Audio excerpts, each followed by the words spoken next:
Welcome to Powerful Moments Sunday School class. I think some of the class read my email this morning, said we're going to have testimony time, so they didn't show up.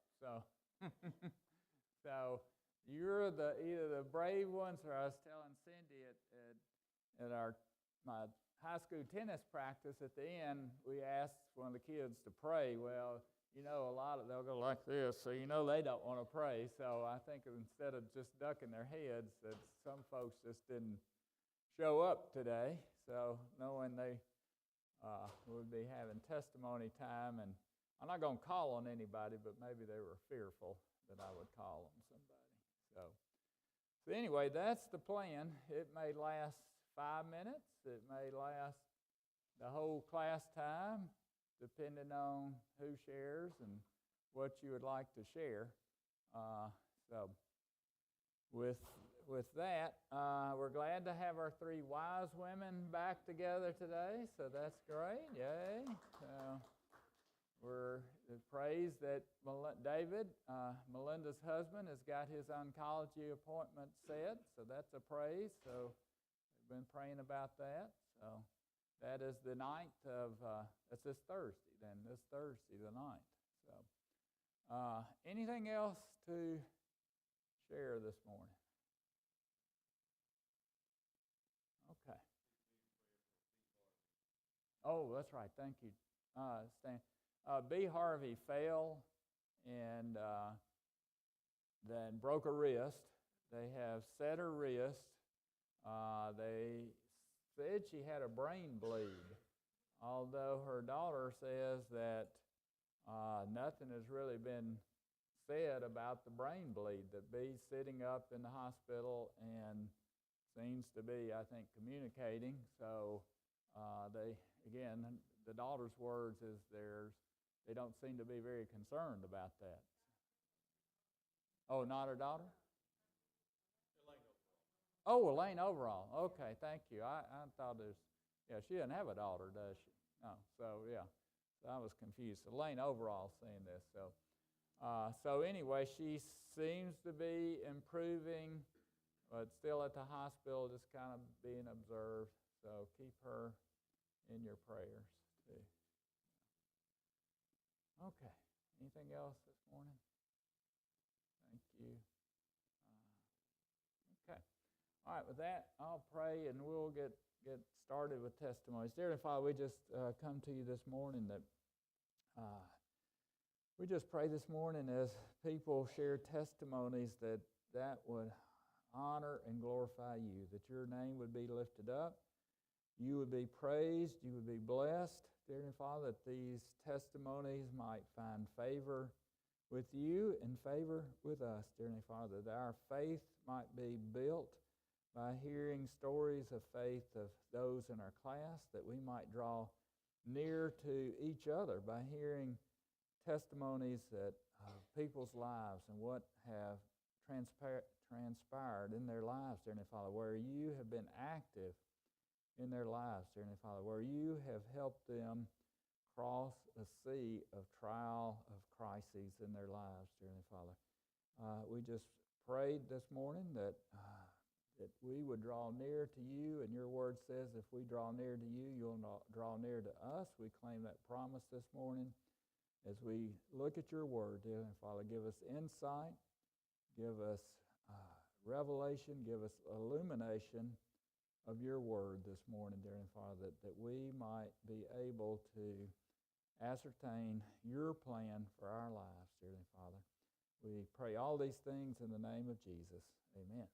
Okay, so we're going to take volunteers for who wants to be first to share their testimony. Martha's going to bring you the microphone so you can hear that. But before we do that, Martha, let's go back and read Mark chapter 4. We're going to read about the crossing of the Red Sea, chapter 4, verses 35 through 41. Did you get my list, by the way? Yes, but it's not crossing of the Red Sea, is it? Oh, Sea of, no, not cross the Red. Excuse me, I got the Red Sea rules on my brain. Sea of Galilee. We've Thank had you. an unusual week, so anything, we're not accountable for anything we say. Yeah. Okay. On that day, when evening came, he said to them, "Let us go over to the other side." Leaving the crowd, they took him along with them in the boat, just as he was, and other boats were with him. And there arose a fierce gale of wind, and the waves were breaking over the boat so much that the boat was already filling up. Jesus himself was in the stern, asleep on the cushion, and they woke him and said to him, "Teacher, do you not care that we are perishing?" And he got up and rebuked the wind and said to the sea, "Hush, be still." And the wind died down, and it became perfectly calm. And he said to them, "Why are you afraid? Do you still have no faith?" They became very much afraid and said to one another, "Who then is this that even the wind and the sea obey him?" So both disciples, Matthew and Luke, write of this event, but Mark writes the longest account of this event of crossing the Sea of Galilee. So the summary is they started out, they'd had this experience on one side of the Sea of Galilee, and now Jesus says, let's go to the other side.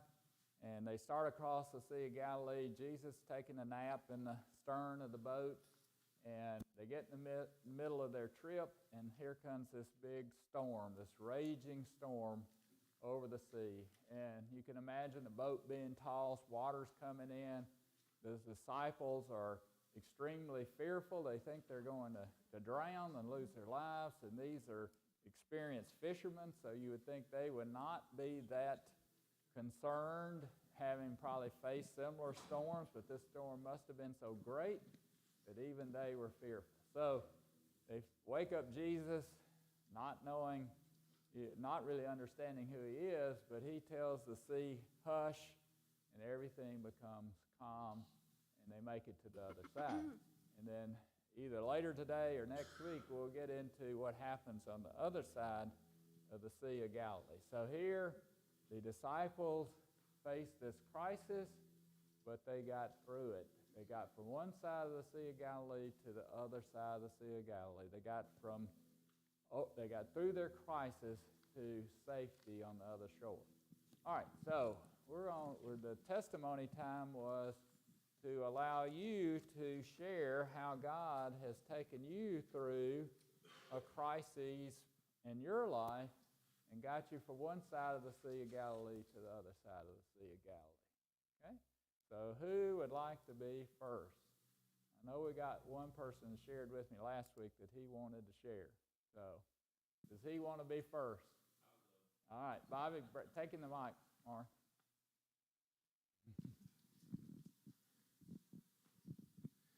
So a really condensed story, but a little over a year ago, our youngest son, Ryan, had started dating a girl who was a Christian. Her dad is actually a pastor, so we thought, man, this is really great. After about 3 or 4 months, it wasn't as good as we first expected it to be. And then after about 6 months, let's just say the weather started getting rough. And Karen and I would try to give him some good advice and have him listen to us. We've been around, and he wouldn't listen to us, being hard-headed, young, thought he could control it. And so the next few months got a little bit worse. So Karen and I tried a new novel idea. We just thought we'd start praying about it, We don't think about that, but we took it to God. Ryan was praying, but come to find out, we were praying for guidance and wisdom for all involved. And Ryan was praying more I would say a selfish prayer. And so over the next couple of months, it got even worse. And then all of a sudden the storm hit on New Year's Eve night. And we'd been hitting Ryan in the head with a hammer to try to get him to see what was taking place. And he wouldn't listen. But New Year's Eve night, God hit him in the head with a sledgehammer. And so he saw the light. We were in the storm. The next day, 2 days, Ryan said, "Man, Dad, the weight of the world's been lifted off of my shoulder." And so we thought, God answered prayers, which we know he does. But little did we know we were just in the eye of the storm, which is a calm before the true storm hits. And so the next, going on now, a month, has been a very turbulent storm. Things taking place that doesn't need to, and we've just gone to the Lord in prayer, and He's seeing us through it. We're still not out of the big storm. Well, we are out of the big storm, but we got a little pop-up storms along the way. But when you turn to Jesus, turn to God and pray, He does answer. It's not on our time frame. That's one thing over the years I've realized is it's not on our time frame. It's on His time frame. And when it's over with, you can always look back and say, this is probably why He didn't cure something instantly. And so, that was definitely the eye of the storm, or the storm, and all the things that we've been going through. But through God, it made us get through it. Thank you, Bobby. Said something acted just like the disciples. Couldn't you see the disciples? They're trying to bail water out of the boat and trying to take care of this on their own. And finally, they say, well, why don't we wake up Jesus and see if nothing else He can help us bail some water? So a lot of times that's exactly how at least I act, is I try to bail a lot of water on my own before I ask Jesus to take up a bail. So great testimony, Bobby. Thank you. And I think there's still prayer there that needs to occur. Definitely need prayer. And the other thing is, like, my mom and her whole family are, not that other people are just like really, really, really religious. And so we know I'll go to Mom and say, Mom, get your prayer warriors on it. And so she will there was one funny thing. There was a meeting that was going to take place at 5:30 one day about this, and it was 5:28, and I was over at my mom's telling her everything. There was some things that were going on, and she said, what time's that meeting? And she said, I said 5:30. She looked at the clock. It was 5:28. And she said, hold on, call Donna Sue. Hey, Siri, call Donna Sue. And she got on the phone. She said, Donna, need you to go in prayer right now. And so, she had our prayer warriors going, and I think that's something that we've got to let go and call on the strength of other people. But sometimes it's hard as individuals to say, hey, will you help me? And so, but if you learn to do that, it makes things better. Yeah. And hopefully, to Bobby's point, that through sharing here, we can start praying for this situation and help as well. And sometimes there are...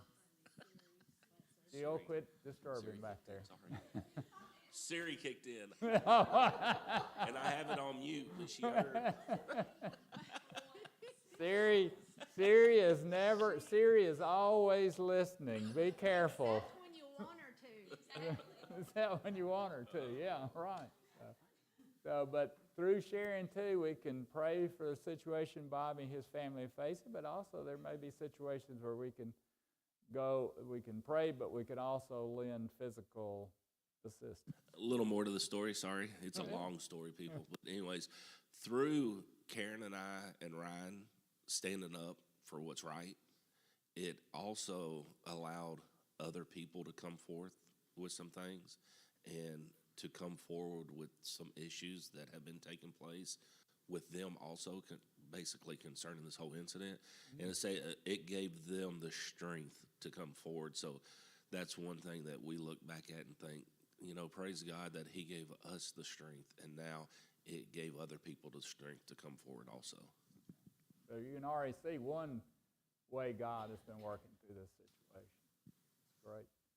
So, all right. Thank you, Bobby. That's a great start. So, who would like to share now?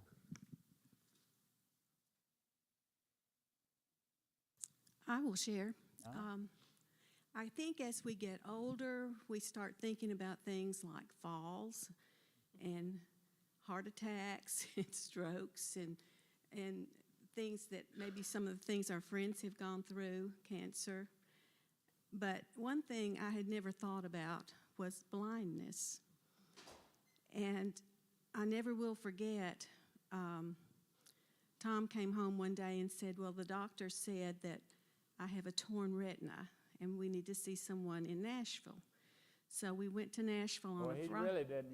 You're taking my testimony, but he really didn't say I had a torn retina. No, go ahead. You keep going. But he said, I think you need to see a specialist. I think I know what it is, but he didn't actually say he knew what it was. So that was Dr. Avery. No, go ahead. You're doing a good job. Well, Yeah. you correct me when I'm wrong. But that was on a Friday when we saw the specialist, and he said, well, you definitely need to have eye surgery. And Tom said, well, I'll see about my calendar. And he said, no, you're going to come in the morning before 8 o'clock and have surgery. So we did, and he didn't do the surgery, but one of his partners did that was on call, Dr. Sonkin. And so Catherine and I sat through a 2-hour operation on his eyes. What was funny was we went to the women's clinic at Centennial. We were the only people in the women's clinic that day. So We were on the maternity ward. yeah, so But anyway, Dr. Sonkin came out and he said, I pieced it together the best way I could, but I can't guarantee anything. So, let me back up, get a little bit more background to this too. No, this is good. No, you're doing a great job. A little bit more. How this all started was so that you know if this happens to you to pay attention. How this all started was that I started seeing flashes of light. Well, I get up early in the morning and it's still dark when I get up, so I thought, well, it's just car lights reflecting off of the glass in a picture frame or something like that, these flashes. And then I started saying, well, I can't see out of this much of my eye, so that's just a big floater. Just blocked me from seeing out of that part of the eye. So then I thought, well, then that's when I thought, well, I'll go see Dr. Averett and, maybe, I need to do that. So the moral of that part of the story is if you see flashes of light or if you start not being able to see out of some significant portion of your eye, you better get to an eye doctor quickly. Okay. So at the time I was teaching school, and so I took the Monday off, and he had to lay flat on had to keep his head down low the whole time, and it was a very difficult time. That went on for about 10 days. Yeah, and then it just so happened that Rachel was on spring break during that time, so she came and stayed with him so I could go to school some, and that was a blessing in itself. But anyway, to go on to say, there were a lot of struggles because he ended up having to have 4 more operations, and his sight has been mostly restored. He still has some problems, but he's able to function very well, I think. He's able to drive, which is a big thing. But I don't know, do you want to add some more? But all through that, I just had this feeling that everything was going to be okay, and another funny thing is, before one of his surgeries, we went to a doctor at Vanderbilt, and we went in and signed in, and we looked around, and all the chairs were tiny, and he did surgery on children. So, and when we filled out the page before we saw the doctor, it was about your mother and your daddy, and it was, and you're giving permission for your child and all this stuff. But anyway, he was a wonderful doctor. I think it's Donahoe. What's that? Donahoe, was that his name? I think that's right. And so we were very fortunate to have him. And then he did another surgery and helped a lot. But we just feel blessed that he's able to not be blind, and that everything has turned out well. And we just feel like God has been with us through all of that. And that was a long process. So. Well, no, I think the other fortunate part where God was looking after us was that if you change altitudes, then that can trigger the tear, and I could have been blind. So fortunately, we hadn't gone anywhere where we changed altitudes. I mean, we couldn't go to Hilton Head that year because there was no way to get to Hilton Head without going over some elevation. We could not fly. We couldn't fly.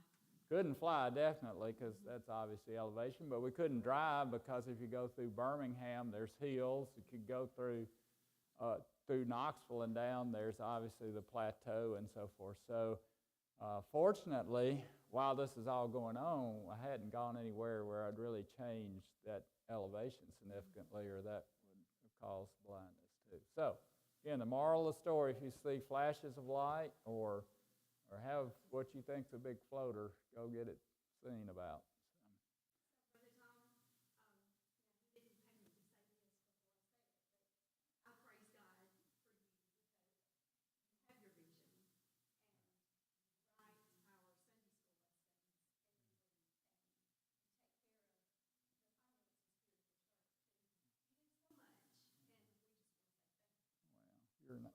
You're nice to say that. So I'm blessed to be able to do it and enjoy that area of service, that opportunity of service.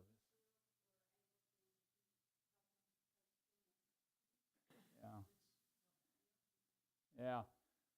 Karen said I'm still able to coach tennis. That's part of the story too, that after I had the first retina surgery, the doctor said, and some people rare, very rare, you could have double vision.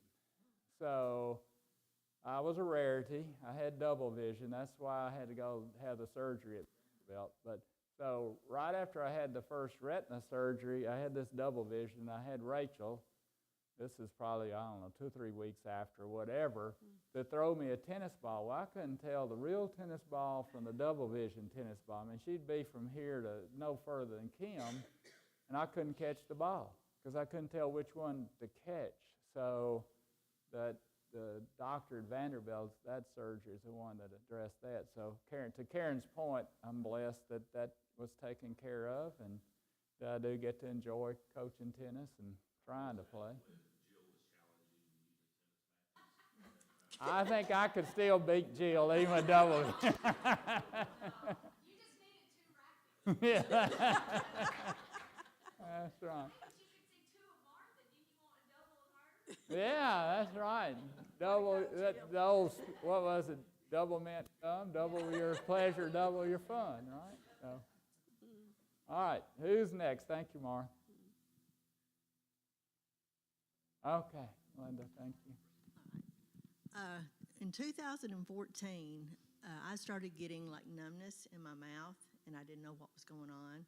So I went to the doctor, and she couldn't figure it out. So she sent me to a dentist. She goes, maybe it's just your teeth. And so I went to them. They said, no, there's nothing here. So I went back to the doctor, and I said, something's going on. I said, I don't understand why. I was losing taste too. And so she sent me to get an MRI. Well, that was 2014. The December 2014, I went and had the MRI, and she called me that a week before Christmas and told me that I had a brain tumor. But she didn't tell me anything else, and so I did not find out anything about the tumor until January, the end of January. But I did find out it wasn't cancer, so that was a blessing. But they told me that it had been growing for 10 years. Oh, my goodness. And if I had gone 2 or 3 more years, I wouldn't be here if I hadn't, got it caught. And so, but the night, we were worried and everything, of course, and we had a lot of people praying for us. And I work at a church, and so all the staff got around me and David and, laid hands on us and prayed for us, and that was such a blessing to us. But I told this part before here, I think, but the night before my surgery, I was praying, and just all of a sudden, I just had a peace. And it was a peace whether if God wanted to take me, I was ready. Of course I didn't want to go ahead with my grandbabies, but, if he was ready for me, I was ready to go. And so that was a blessing to us, that that this happened. And, but yeah, and he still didn't get it all because it was all in the stuff in the brain. So they got as much as they could. And then 2 years later, I did radiation. And they got, it's dead, or most of it's dead, but I have to go every 2 years to get it checked to make sure it's not growing again. So, but that's my story. I knew God was with me, and I felt such a peace with the surgery. And I know he's going to be that way with me and David through his cancer. He's going to take care of this. So. Thank you for sharing, Melinda. And that gives us another opportunity, I think, to pray that you remain cancer-free. And obviously, we're praying for David and as he goes through this process of cancer as well. So, but I did not know that about what you've gone through. So. What was so weird about it? My grandmother died. Anyway. My grandmother just died. What year did she die in? 2005. Well, she had, she ended up with a brain tumor, and she was 86 years old, and she died within 6 months after she found out. 6 weeks after the tumor. So that's what scared me too, is my grandmother had it. So, but I'm here. We're blessed that you're here. Fantastic. All right. Who else? Anybody else?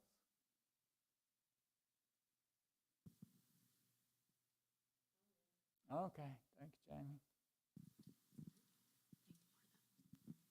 Well, I think everybody knows my story, but okay, let's see if I can do this without crying.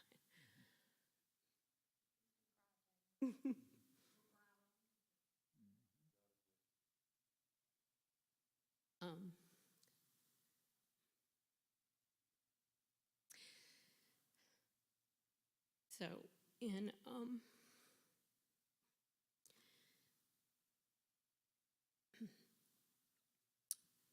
April and May of 2017, my dad and Mike were both diagnosed. Dad had lung cancer and Mike had cardiac amyloidosis. So I was busy at first because Dad got diagnosed first, taking care of Dad. And then found out about Mike. So to say that was a rough year is an understatement.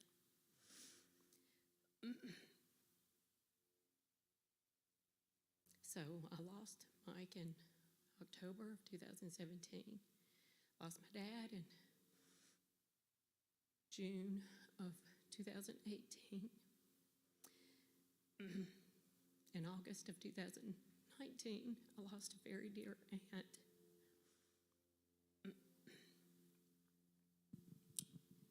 So, God's mercies are new every morning. And so that's what I held on to. And God provided along the way with just what I needed at that time. And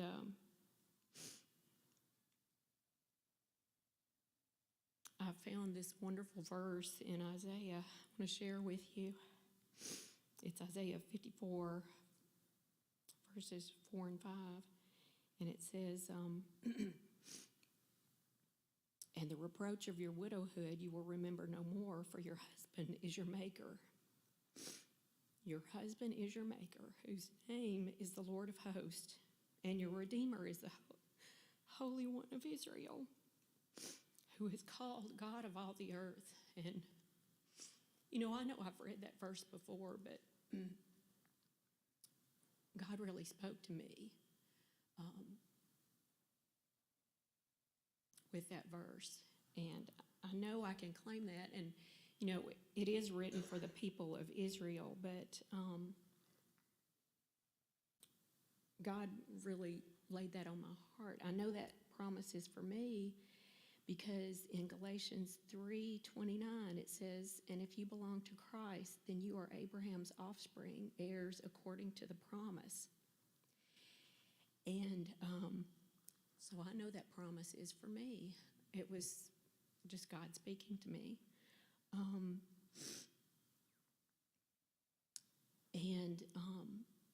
God tells us through Paul in 2 Corinthians chapter 1, verse 20, "For as many as may be the promises of God, in him they are yes. Wherefore also by him, who is Jesus, is our amen to the glory of God through us." So all God's promises are yes and amen through Jesus. And a very wise friend told me, just stay in the Word, and you'll know what God's will is for your life. And I may not know what God has for me 6 months or a year down the road, but, just keep putting one foot in front of the other and stay in His Word. And that's what gets us through. Red Sea Rose said, take the next logical step. And that's what we're called to do. If you didn't know Mike, I didn't know Jamie's dad, so I can't speak to him, but I did know Mike. And what a wise, wonderful, spiritual guy. And I'm not going to quote this accurately, so this is a translation, this is a paraphrase, thank you. Paraphrase of what they said about when David died. They said, on this day, a spiritual giant has died. And that's a paraphrase. But when I think of that verse, I think of Mike. And because he was a spiritual giant. And he was a backbone as such to this church. Just a wise, wonderful, loving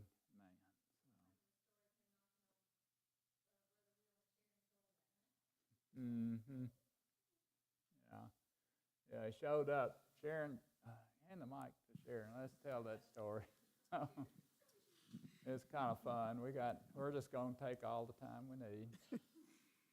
So where do you want me to start? Well, when he shows up at your door in that little town, I can't remember the name of the little town. Yes, in Rutledge, Tennessee. Rutledge, yeah, right. He shows up, and I have baked potatoes in the oven, and you know how good baked potatoes smell if they've cooked all afternoon. And I also had brownies that I had baked, and I was taking to the students that night because they ate on Wednesday nights before Bible study. And so someone knocks at the door, and I'm like, nobody ever knocks at our door. I used to tell Will that we were in a rut in Rutledge. We were going to sit on the front porch and die, and nobody would know that we were gone. But Mike Bradshaw was there, and I walked to the door, and I didn't know him, but Will had talked about Mike Bradshaw and that he had prayed with Mike Bradshaw, and, this church in Lebanon, Tennessee, was looking for a pastor. So anyway, I asked him, I said, so can I tell? He said, is Will here? And I said, yes. And it was Wednesday afternoon, and Will would come home and take a nap before he went back to church. And so he said, can you just tell him Mike Bradshaw is here? And I said, okay. And I thought, well, I don't know this man. I don't want to let him in and go back to the bedroom to get Will. And I said, do you mind if I shut the door? So I shut the door and went. He didn't mind. And so I went and got Will. I said, Will, a guy named Mike Bradshaw's here. And he said, oh, what's he doing here? So Will came, and Mike sat down in the living room and talked to us for about an hour. And goodness gracious, just the sweetest conversation with a man that I had never even met before. But Will and him, just over the phone, and he met him once here at West Hills. He just came by and prayed with him. But Will and him prayed for a pastor for West Hills, and Will didn't know that. Y'all were looking at someone else at that time, but they struck up the best friendship. And then it just happened that somebody, one of Will's friends, called and said, "Do you know that they're looking at you to come to West Hills? They've called me for a reference." And that day, when we got that message, we knew from then on that this is where we were supposed to be. And God just used Mike Bradshaw in our lives, and to get to be a part of his and Jamie's lives has just been precious. Mike was chairman of the pastor search committee, so he was doing some firsthand research there, wasn't he? And he got a brownie, didn't he? Didn't I?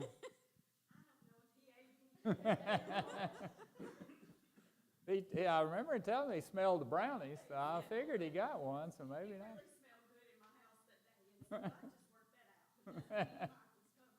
Yeah. Will was our pastor at the time. Hand over the, yeah. Now, me and Debbie was saying that it's ironic because Will and Sharon, Will was our pastor, and Sharon and Debbie were friends at the time, and Mike come stole our pastor. But no, I regret I never got to meet Mike because it's all the stories and everything I've heard about him. He was awesome guy, and Jamie, appreciate you sharing that with us. But yeah, I'll go next, I guess, since I got forced to Mike here. You know, we moved from Jackson, not in Rutledge, but right at Rutledge, to East Tennessee. We left all of our family, immediate family, mom, sister, even our oldest son. And you know, that was a challenge. Work-wise, it was a no-brainer, you know, and that's been 20 years ago. But it was a decision I couldn't make on my own, you know. And I had made all, just like most men, you know, I just made all those decisions, and we sat down as a family. But I knew that I couldn't make that decision on my own. And you know, God is faithful, because it had been a while. Like I said, now this is 20 years ago, so it'd been a while since I had talked to him. Let's put it that way. And you know, he has a way of putting you on your knees. So I prayed about it, and got confirmation. Debbie and I were like, you know, if our house sells, then we'll stay here and build at the farm. If we don't, then we'll move. And God just he just made it plain that that's where we needed to be. So we made the move.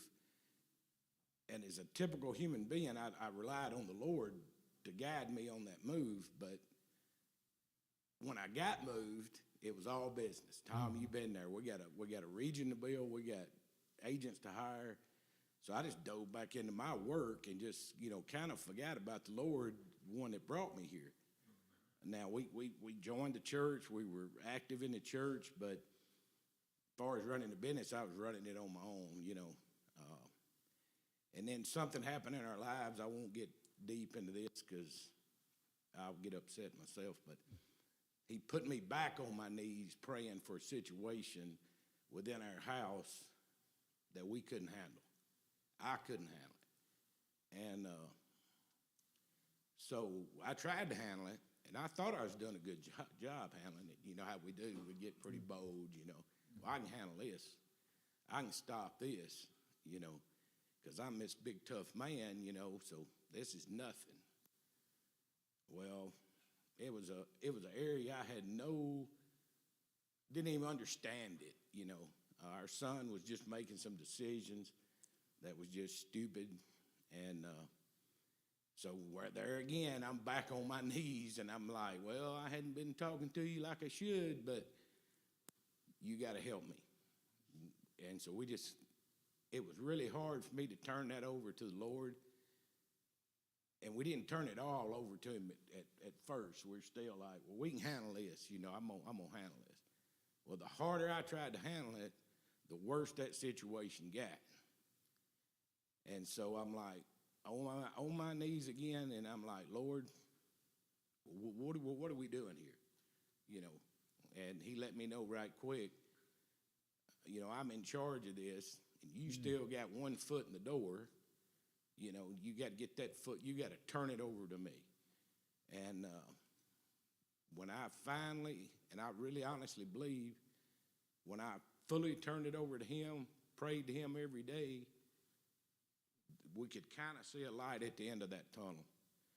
And he took care of the whole thing. I mean, Debbie will sit here and testify too. Our son is a good Christian man, raising 2 kids, raising them in church. You know, makes the best decisions he can. They're not always the best, but you know, he's doing. He just took care of it. The Lord took care of it, and so we're thankful for that every day. I give him thanks every day on that. At some time during the day that he took care of that. So he's faithful. You can be away from it. Wasn't that I was doing anything wrong? You know, I mean, we weren't gambling. We weren't, you know, running around here doing. But I just wasn't talking to him. We was far apart. You know, I mean, I hadn't talked to him in a long time. So you think you're so far away from him that prayer ain't going to work. Because that's what I thought. I said, well, how can I go pray to him for help when I ain't asking for no help in 10 years? That was on the move, you know. And you can be way, way away from him. I mean, I was saved. I know I was saved. I know I was going to heaven, but just wasn't walking with the Lord, you know. So you can be way away from him, and he's there to listen. He's faithful, and he's going. If you truly turn it over to him, he's going to do what needs to be done. We might not agree with all of it, but he's going to take care of that problem. So that's not that. You want to add to any of that? Thank you, Bo. Well, I think it gets back to men especially guilty of this, that we want to bail on our own, don't we? We want to, just like those disciples, we're going to try bailing out the water first before we turn to Jesus. And men are, I think, particularly guilty of that.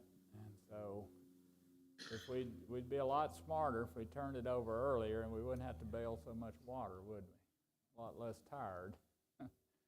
Anybody else? All right, Jill. Wait a minute. Wait till you get the microphone. It's the torch. Pass the torch. Okay. All right. Most of you know Jamie, my husband. He's been in the fire service for close to 30 years. Started out at DuPont as something over the emergency response team there.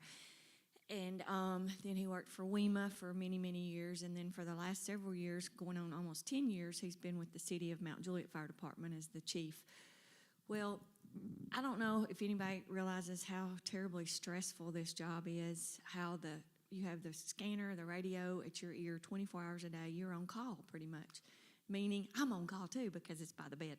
But anyways, so it's been a very good job, paid very well, been allowed me to be able to substitute teach and kind of do my own thing, which has been nice. But back in the last 2 or 3 weeks, he's really been, it's just so stressful. It has just, if you've noticed, Jamie, he has aged a lot. I mean, I'm not making fun of him. I'm just telling you, it has aged him terribly, and he was the first one to tell you that. But he has been praying long and hard about what God has wanted him to do, and he's gotten the answer. So he's retiring. March 3rd is his last day. He's never taken any vacation time, hardly ever. He's still got 2.5, almost 3 months of, coverage, pay coverage. But he's got several opportunities already in the making, maybe something with TEMA, or there's a position of Director of Emergency Management at Summit Hospital, I think has some. Anyways, we know God is going to provide. But he told me the other day, he said, I've let my job become my God. He said, I don't want to say he was arrogant about it, but he said that I had let it kind of put me up on a pedestal where I thought, I'm chief. He said, I'm not. God is in control, and he's got this. It's going to be a hard transition because of his, in the city, everybody thinks that, he's the chief, big deal. But when you look around and when you think about it, what's most important? God is most important, and it's going to take so much stress off of him just to be a normal employee, go to work every day, come home, turn off that radio. I think it's gonna help our marriage too, because he will be more present. Instead of when he comes home from work at night, he's on his phone constantly answering calls. People come knocking on our door during the middle of the night. Please come down, my husband's sick, or something, and of course he's a servant. He has a servant's heart, and he will continue to serve and do that kind of thing. But to get that stress off of him, I think I'm already seeing a change in that. He's getting more in the Word already because he has more time. It's not all work, work, work. I picked him up some books at the library yesterday, and he sat for a couple hours and read last night. He's listening more to Christian music.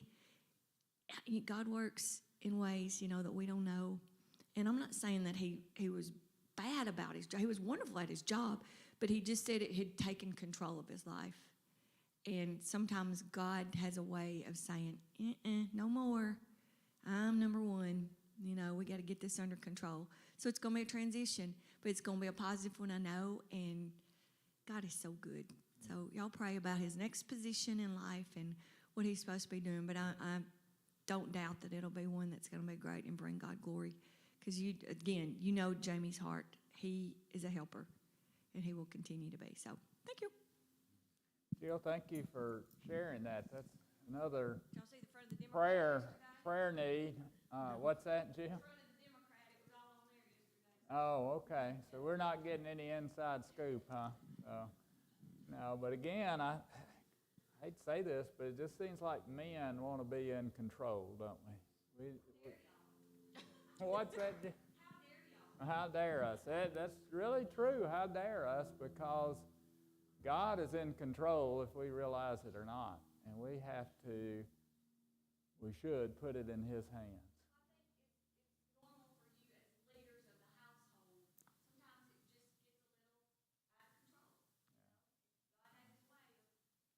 Yeah. That's why they got, think about those little ridges on the side of the road. Yeah, because sometimes we hit those ridges and we realize, in spiritual life that we're about to go off the road, get back in the lane as such. So it's good to have those ridges to direct us back into the spiritual lane. All right. Anybody else? Okay, Mary. Thank you. I'm going to go way back. 70 years ago, in a little country church, hot August day evening, there was a revival, and this little 12-year-old girl sat there holding on to the back of the seat of the pew in front of her. And the Lord let me know then that I was lost and that I needed to be saved. And so that night I was saved, and I knew then that I was saved, but later on I realized that I was saved to serve.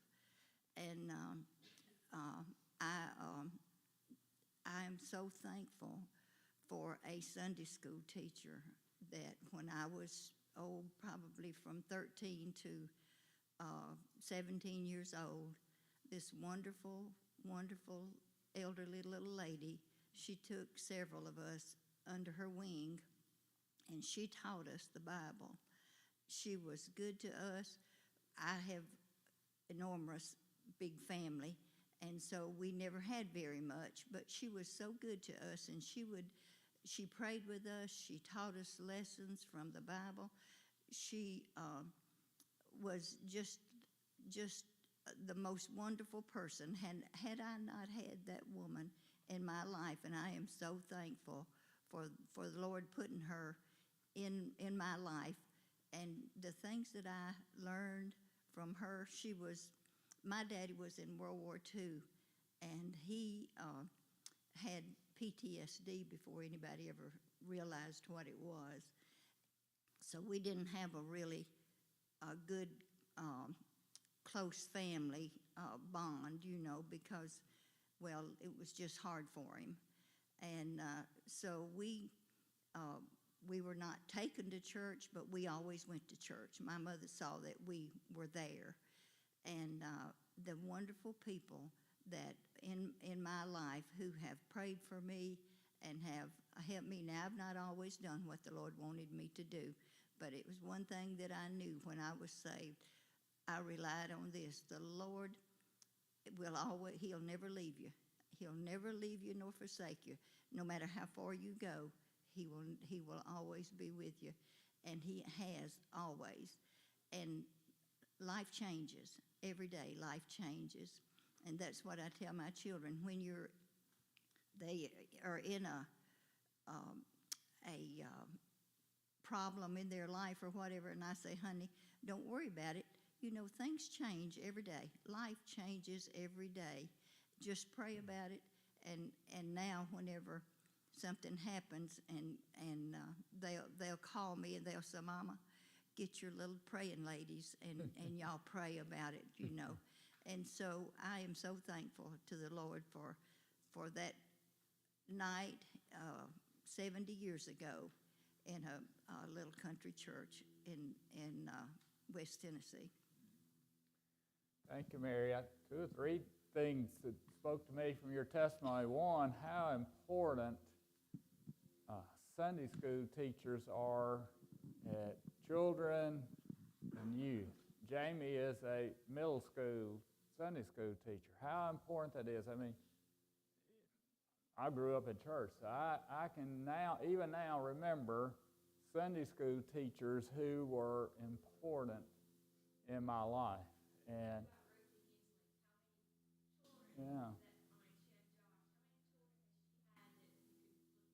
yeah, Ruthie Hensley, Jill says, an example of that that's here in church has served the children for years. So how important that is. And secondly, I think Mary said something, and Bo kind of referred to this too. God is there. Jesus is there waiting for us to come to Him. It's us who's reluctant. He's there waiting. He's going to be open. Whenever we come, He's there. He's waiting. He's going to be there for us. And so our reluctance is on us, not on Him. He's ready to listen. He's ready to respond if we just go to Him. Okay, thank you. Okay.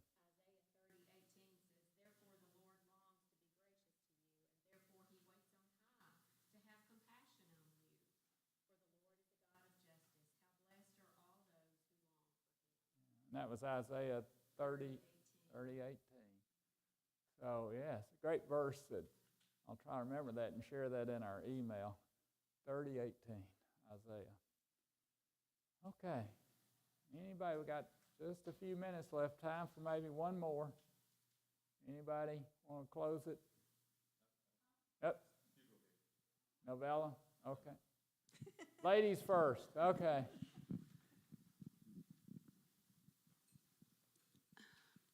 I really don't know where to start, but first of all, I want to say that I also had a eye surgery with a botched implant, and had to keep my head down for 10 days.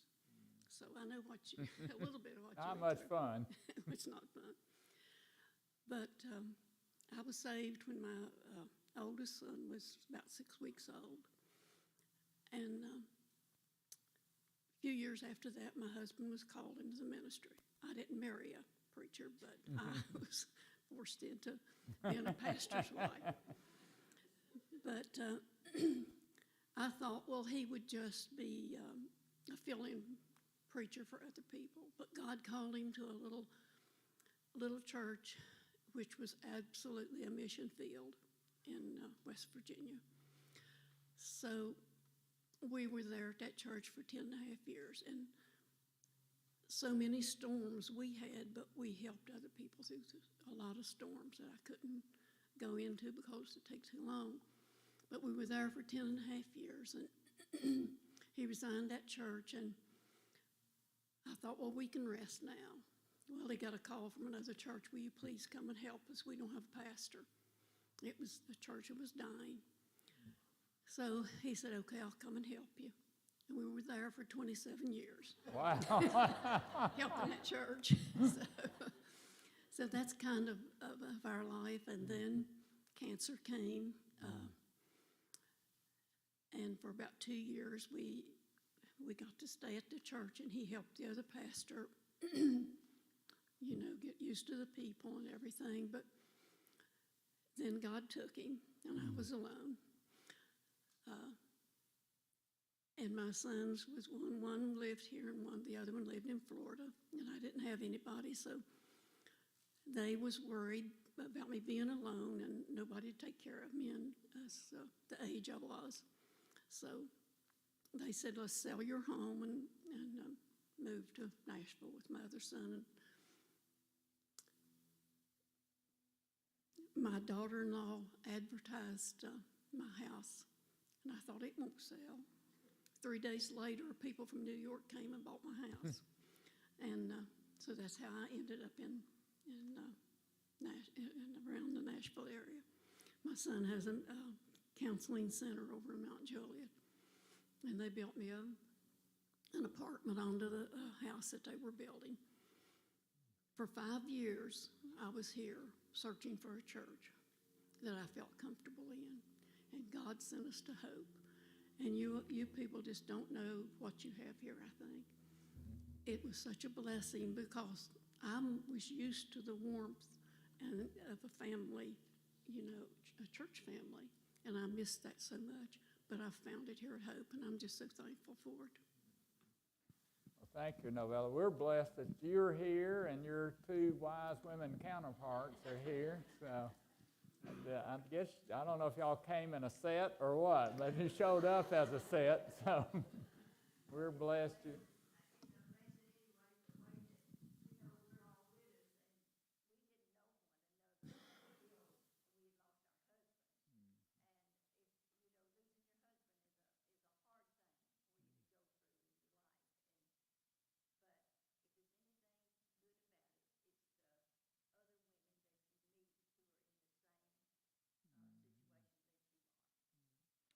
Someone that can identify with you that has experienced the same thing you have. Yeah. Stan's got. You may want me to wait till next week. It's up to you. okay. Why don't you wait till next week? Yeah, that's fine. Okay, because we've got 2 minutes, Yeah. and you can start next week. Okay. And anybody else? Again, we're going to be behind the pastor. He's moved on this morning to our next lesson in our series, Mark chapter 5, verses 1 through 20. Just realized I didn't title that lesson when I sent it out, but I think the title of it is Jesus Reigns. Jesus Reigns, R-E-I-G-N-S, not R-A-I-N-S. Jesus Reigns, and that I think that kind of plays into our discussion a little bit today. That as we talked about it, Jesus reigns in our lives if we allow him to. If we come to his throne of grace, he will reign.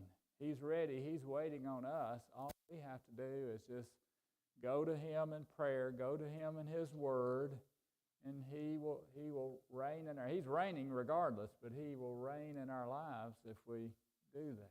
So he gives us some snow, yeah, and some rain. So, yeah, but next week, that's the title of our lesson, He Reigns. It's the lesson about, in Mark, he talks about one demoniac, and the other Gospels, in Matthew's Gospel, there refers to 2 demoniacs, but Mark focuses on one in his lesson. So that's for next week, and thank y'all so much for sharing today.